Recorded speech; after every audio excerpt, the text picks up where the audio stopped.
I actually have like a Google translation. This drained my energy to freak out. It was messy. Cut this person off. Cut this person off. I'm just a girl. Hey Fuki, welcome back to Benefit on the channel. In today's video, I'm going to have a little chat with you guys. This is like the first time I'm actually going to talk about my mental health, and this channel is essentially about transparency and just me being myself and just yapping your ears off the entire day. But today, I just wanted to sit down and to talk about my emotions, my feelings, because I've been feeling mentally drained, I've been feeling depressed the past days, the past weeks, and now I'm feeling better, not 100% better. No one is going to ever feel 100% better, but I've learned some things too, and I just want to share it with you guys. So today we're going to talk about different methods or things you can do to feel mentally better. But basically, the first step that I can give you guys is take some time off your phone and enjoy the little moments. I actually can go without my phone, but somehow whenever I was like doing something, editing, writing in my journal, reading, I always had my phone next to me and I was always watching a series. Don't ask me how it's possible. I was watching Gossip Girl, The Vampire Diaries next to me sleeping, next to me editing, next to me reading a book, a freaking ass book. I had my phone next to me. And guys, when I tell you my screen time was probably higher than 17 hours a day. A mother freaking day. Would you believe me? Guys, I have proof. I'm going to probably put the proofs in here. When I showed that to my friend, she was like, I'm not even awake for 17 hours. So how is it possible that you're so long on your phone? I don't know. I was just having my phone next to me. I was scrolling on TikTok. I was watching series the entire day. I don't know. But a week I did not have my phone. I was actually fine. It was like a really good detox, because I personally feel like the social media sometimes can really drain your entire energy. You can feel down, especially if you're scrolling on social media, on Instagram, on TikTok, and seeing all these influencers living the life that you want to live, and you're just like in your room being this silly little teenager sitting there and just dreaming of it, and just feeling bad because you are not taking actions to realize your dreams, or you're just too lazy, or just envy the people who are living these big lives, especially if you see all these influencers moving to New York City. Guys, even I am a little bit jealous, because what do you mean? Like, you're moving to New York City, like to my dream city. I feel like this is probably the main reason why your energy gets strained, because you feel bad about yourself in your life, which you shouldn't. No one's life is perfect. No one's life is perfect. So, best tip that I can give you guys, take some time off your phone. The best way to not go on to phone, and this is something I'm currently doing, is to set time limits for different applications such as TikTok, Instagram, and YouTube, because these are the three big platforms that a human being, especially in my age, spends time on. Like TikTok, we're not going to talk about how long I'm on TikTok scrolling. This is crazy. This is actually insane. Another aspect that is also really important with not going on your phone as much as you want to is to not go on your phone before going to bed. I've noticed that if I read a good book, a romance book, a self-help book, before going to bed, 1 hour before going to bed, and actually falling asleep, that I wake up with so much energy. There are different things to do before going to bed, such as journaling, reading a book, creating a to-do list for the next day. Just have like a productive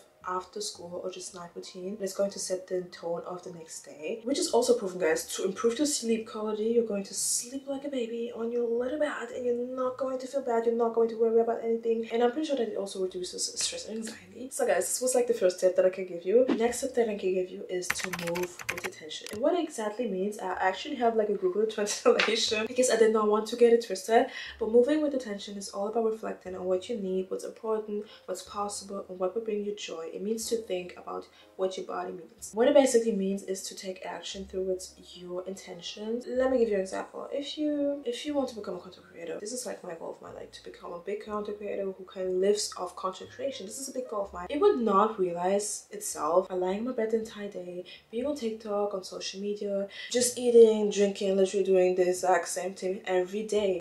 Nothing's going to change. No one is going to watch my videos. Especially as a content creator, you always have to improve yourself. You always have to find a way to attract people. You always have to somehow find a way to keep people watching your videos, and it's not going to realize itself if you don't edit your videos well, if you don't edit your thumbnails well. It's not going to realize itself if you're lazy and not taking actions towards your end goal. Something that I can say is that write down your intentions as if it's already taken place. If your brain things that is already happening. Going to be motivated throughout the entire process of realizing your goals. So fake it till you make it. This is something you often say with confidence, like fake it till you make it. Just use this quote as well, fake it till you make it, for your end goals that you have. You can apply this quote actually in many aspects of your life. So this was my second tip: move with intention throughout your day. The next tip that I have for you guys that I've been also working on, not only the past weeks but throughout the entire year, is to protect your peace. I went through so many friendship breakups this year. I did not really talk about this.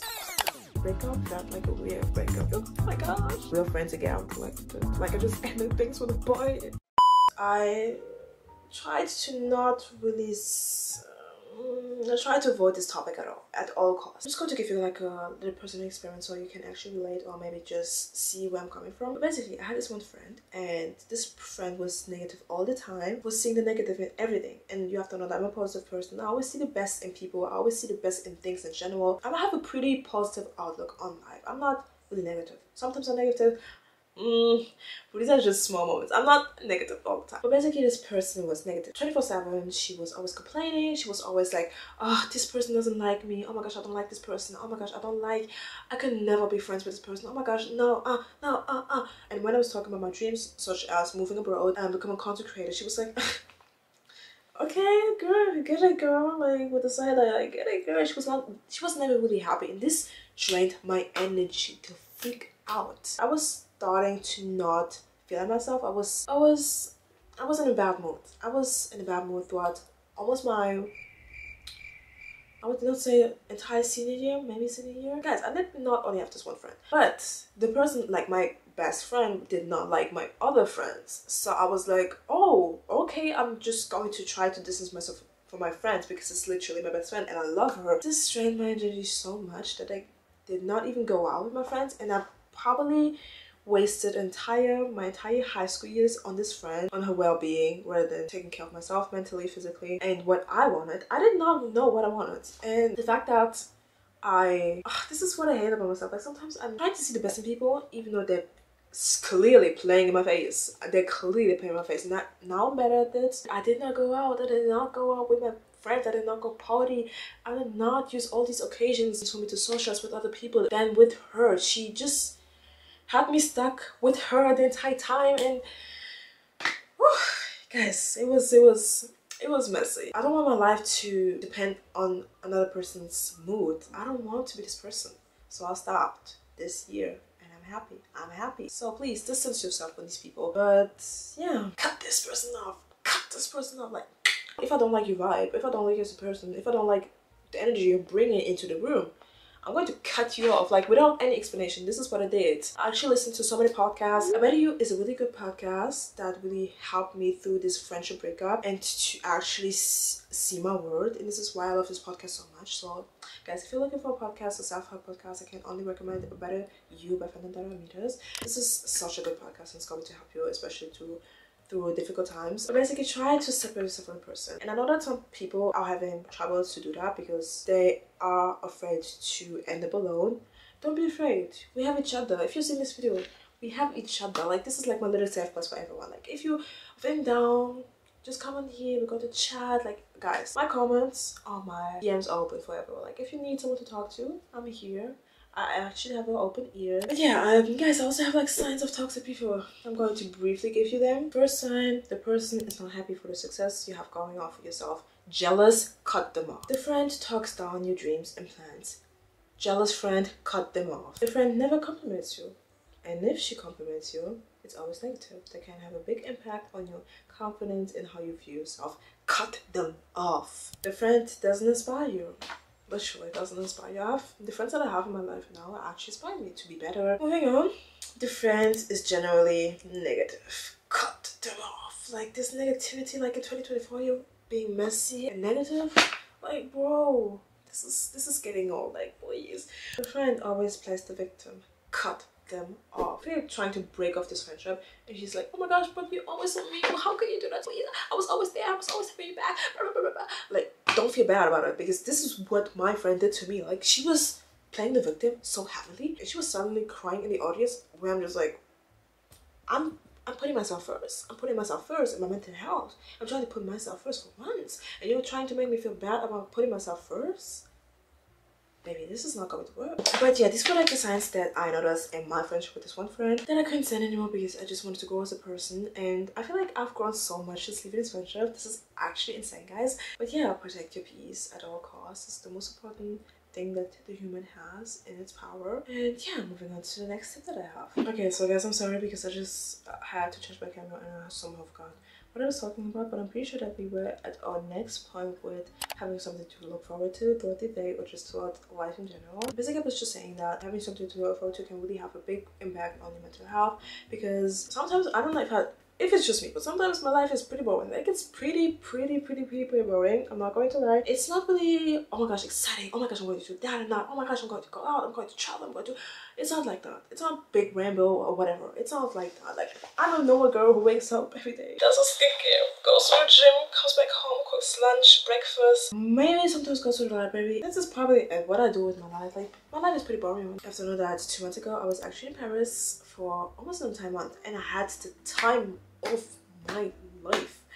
When I tell you guys, I was a happy person. I was always excited for the next day. I was so excited for tomorrow because tomorrow I already know that I'm going to do something exciting, such as visiting the Eiffel Tower, going to a museum. I always had something to do in my life there. I was always occupied. I was always trying to occupy myself. Even little things such as going to the bakery to buy myself a baguette for breakfast. Even this was like so exciting to me. I always had to do something. I always had something to look forward to. I just feel like in general that having something to look forward to can really break the monotony of your everyday life. And advice that I can give you guys before going to sleep: create a to-do list for the next day. Create a to-do list. Just know that you have something to do for the next day, and you're not even going to think about your day. You're just going to do it. You're just going to do it till you get it done. And you're not going to fall into a journey because you're actually occupying yourself. You're taking your mind off the things, of your feelings, of your thoughts. And this is something that is really helpful. When I was like feeling not okay and I really didn't want to leave the house, my friend asked me if we could hang out, and I actually got out of my bed, and guys, it was so fun. We went to a cute cafe. We visited a new cafe.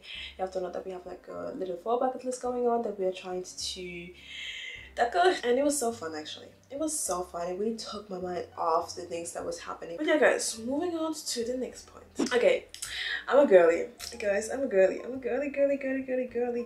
to the core. Next tip that I can give you, especially if you go, oh, not even man, like man, you can't even admit that you like these days, but like, integrate self-care days. Integrate these days. Okay, first reason why I'm integrating these days is because I'm a girl.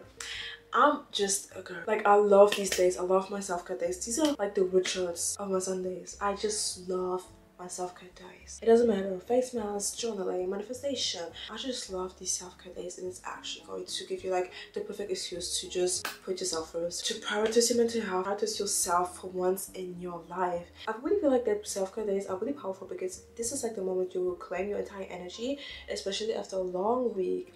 Advice of mine: self-care days on Sundays are the best, but as well as managing your stress and overall just boosting your well-being. I love my self-care days, guys. So if you don't have self-care days integrated into your week, this is your sign. Integrate self-care days. And self-care days come in many ways, such as journaling, manifestation, reading a book, putting on face masks, not being on your phone, setting your goals for the week, for your life, finding out what you actually want, baking, cooking, vlogging, calling a friend, checking on your friend, on your family members. But yeah, just in general, try to consider self-care days as just me days where you can just reset, refocus, review your goals, and in general, just giving you the space that you need. Basically, just give yourself the space that you need, the privacy that you need. And yeah, the reason why I love it so much, like the reason why I love self-care days so much, is probably because it prevents me from burning out. Like, guys, the amount of time that I've been burning out, like the past weeks, is crazy because I'm always editing. So I'm always on my computer, editing, countless of hours. Guys, if I did not have any other obligations, I would edit the entire day, 24/7, without any breaks. I would just sit there, burn myself out with editing the entire day. And if you don't know what burnout is, I actually have like a little definition on what it is. Burnout is extreme tiredness or a feeling of not being able to work anymore caused by working too hard. The feeling of being worn out physically or emotionally. As I said, this is what I'm doing sometimes with editing the entire day on this little desk here. Sometimes I'm burning myself out so much because of my editing that I just don't post in the entire month because I'm burnt out. And I try to prioritize my emotional and physical health in order for me to enjoy the things things that I'm doing. And literally, I'm just a girl who loves her self-care days. So this was another tip of mine. Integrate self-care days. Next tip, guys. I love this tip so much. Like romanticizing your days, your life in general. All my days, I love romanticizing everything about my life. Basically, romanticizing means that you look for moments of beauty, appreciate the small things. And I love it. I love it. Like, for example, I'm going to give you guys a good example. As I said, my friends and I created a bucket list for this upcoming fall or for the fall that is there. And also for the upcoming winter season. We created this bucket list in order for us to really romanticize this fall. Guys, imagine, right now, it's dark outside, right? Imagine just walking outside with your headphones in your ears and just listening to music and just seeing the moon out there and just seeing all these leaves on the floor, brown, yellow, green leaves that are falling off of the tree. You're just walking outside and then you arrive at the coffee shop. You look around, you see all these people being on their computer, doing their homeworks. People are just chatting with their friends.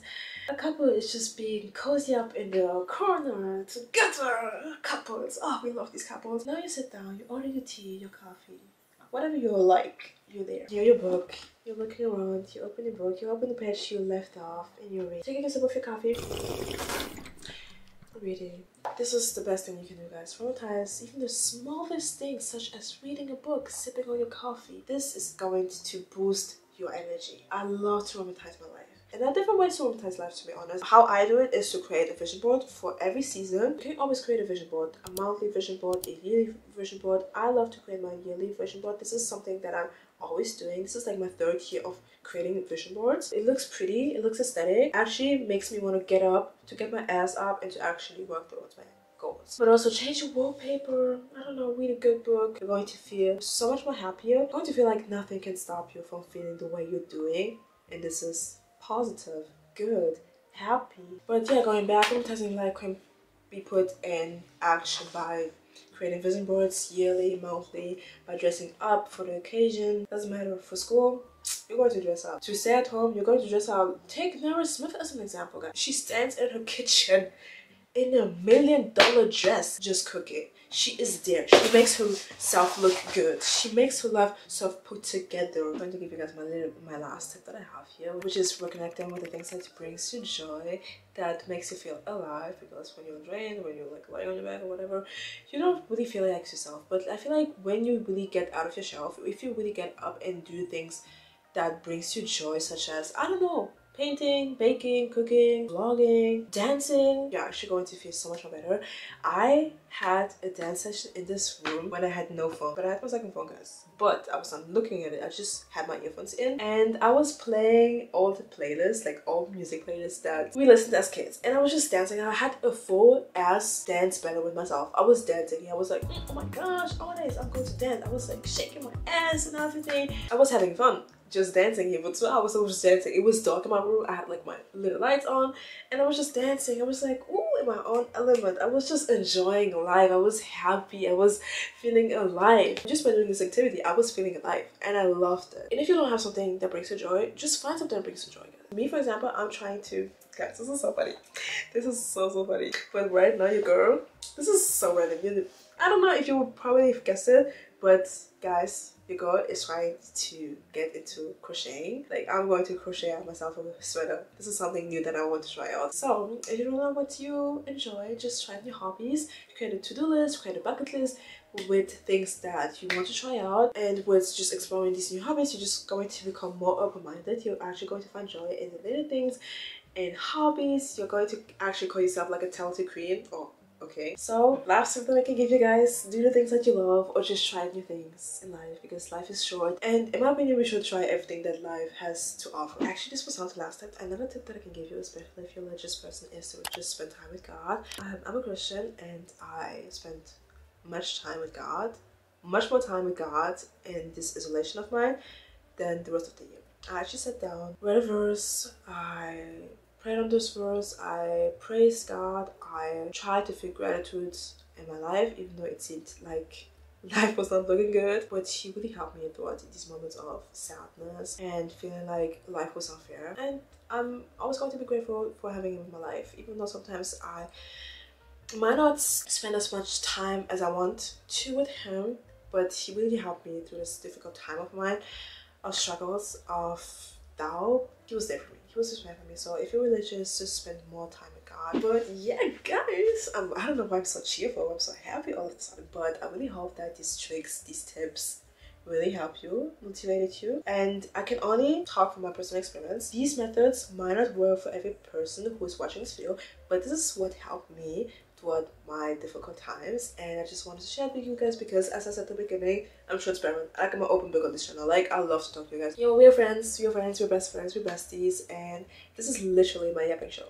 This is literally just a channel about me being me and me not being ashamed of myself and the personality and the person I am. Just remember, we are living for the first time. We are living for the first time. This is our first time living on earth. We don't have nothing figured out. We are still trying to navigate through these different life phases. We are humans. We are humans. But yeah, I'm just so happy. My smile, guys. I don't know why I'm smiling so much. But yeah, I really hope that you like this video. Don't forget to like, subscribe, and comment down below. Let's have an emoji. Let's have this wellness emoji of the woman just sitting or just doing yoga. Let's have this emoji. So comment down this emoji here. And yeah, guys, be yourself and I will love you. Bye.